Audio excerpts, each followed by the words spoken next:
Get him, Paisley, get him! Dad, look at me! I know. Good job, Paisley! Hey guys, it's Cameron with Fishing Addicts Northwest and Gone Catching Guide Service, and today we're going to be talking about anchor fishing for shad in the lower Columbia River. Now, shad start to enter the lower Columbia River starting around early May, but will be in catchable numbers towards the middle or towards the end of May all the way through July. So these fish come in at about 500,000 to 4 million per run. It kind of depends on the year if it's going to be a strong run or a weak run, but the bottom line is the numbers can make these fish incredible to catch. Now, generally the best way to target shad from a boat is to anchor up in a seam line. Now, a lot of these areas that you're going to fish for shad will be 10 to 20 feet deep. However, it seems that shad tend to run in lines kind of very similar to what salmon and steelhead do. You want to have some slow water on one side and some fast water on the other, or some kind of current break that the fish are going to channel in. On this particular day, we probably moved about 6 or 7 times before we actually were able to get our lures in front of the return of shad. When you do find them though, you can find them in great numbers. Now, shad fishing can be extremely fast paced, and especially with these little hard fighting fish, they're extremely fun on light tackle. I prefer to use my kokanee setups, which are Okuma SST 762Ls, and I pair those with the Okuma Low Pro casting reels. This setup is a great setup that you can use for kokanee or for shad.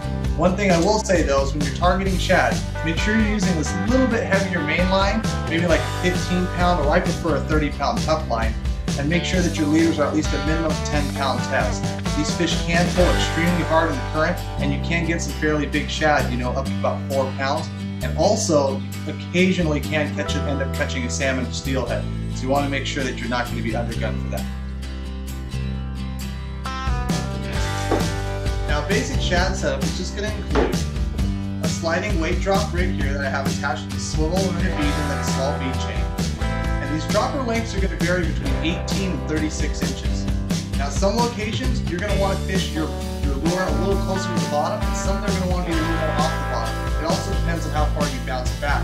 So once you dial in and you catch a couple fish on one rod, be sure to dial all your rods in the same. Once again, I'm going to have at least a minimum of 10 pound leader, and I'm only going to have about 3 to 4 feet of that attached to my lure.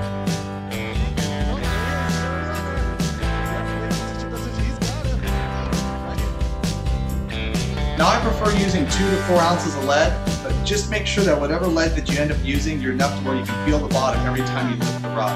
You can use small divers and small Hottentots as well, but when the fish are running the lower Columbia and they're on the sands and they're on the bottom, a lead, every time you feel it, it guarantees that it's on the bottom and it's fishing where the fish are. Get it, keep feeling. You still got it on there. Take it. Here you go. Get him, Paisley. Get him. Now, another setup that you see in the video is using a small spreader, which I then attach to a small spinning wheel that I'm acting like a float, followed by a small swivel, and then my lure. Now, the idea of using that float is the same thing as using these floats for salmon fishing in like the slower part of the seam. So if you're on one part of the seam where the current is really, really slow on one side and really, really fast on the other, the chances are that's where the shad are going to run. But by fishing a small float, you're going to guarantee that your little lure will never be laying on the bottom. There's 2 ones. He's trying to get over the... Now, lure color and size, the preference of the fish can change from day to day and honestly hour to hour. If the sun's out, the clouds are out. But a very good basic one to start with is anything that's silver or brass with a yellow or red butt on a small Dick Knight or a small Danielson spoon. You can also use small spinning glows, and you can also use small smile blades in front of some beads as well.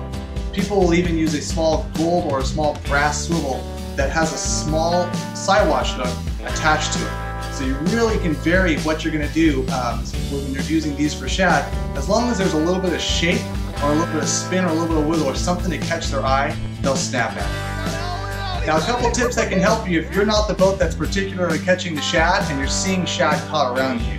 1, be sure that you're in the same seam line. Like I said before, the seam line is very, very important to these fish, and sometimes you'll see that one boat length, one boat space off is going to be out of the fish and that one boat is in. So try to go above or below, or go find a similar seam line and maybe the similar depth, up or down river. Also try to stay in within about 5 to 20 feet of water. They tend not to run out into 30, 40 feet of water. And then also make sure that your lures do have some kind of shake or some kind of spin to them. A little bit of action on the lure can be very, very important. If you guys like what you see here, you can check us out at fishingaddictsnorthwest.com. Don't forget to subscribe to our YouTube channel. Check us out on Facebook at Fishing Addicts Northwest and Gone Fishing Guide Service. We'll see you guys on the water.